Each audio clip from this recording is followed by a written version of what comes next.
Oh, anong ginagawa mo? Ma'am, Daming kalat, ah. gumagawa po ako ng card para kay Des. Oh, that's so sweet. So kasing naramdaman niya na kahit malayo ako, araw-araw pa rin siya iniisip. Sana umuwi. Pwede na ba? Ba't ka ba nagmamadali? Miss na miss ko na po kasi si Des eh. Gusto ko na siya makita. Okay, soon. Okay, we're gonna go home soon.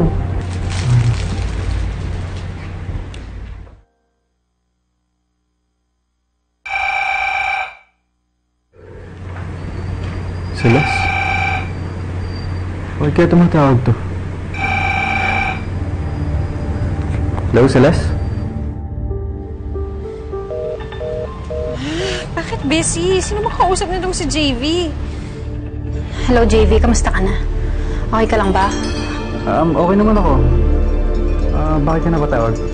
Hindi na ako magpapaligoy-ligoy pa. Kailangan mong malaman kung anong nangyayari sa kuya mo at kay Des. Oh, masyado ka naman yatang seryoso. Ano ba yan? Anong kailangan malaman?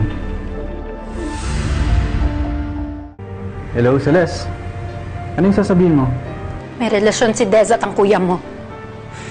Niloloko lang nila tayo. Niloloko nila tayo. Pinapaasa nila tayo. They're cheating on us. Celeste, huwag ka namang manira. Hindi mo nagawa sa akin ni Kuya at ni Des yun. Eh kaya nga kami nag-away-away kanina dahil dun eh. Ngayon, kung ayaw mo maniwala sa akin, bahala ka na.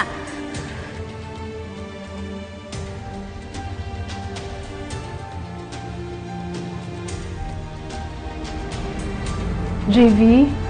Bakit, anak? Uuwi na tayo, ma. Kailangan ko na makabalik ng Pilipinas as soon as possible. Hindi ba pinag-usapan na natin yan kanina? I don't care, ma. Wala akong pakialam, ma. Basta gusto ko na makabalik ng Pilipinas.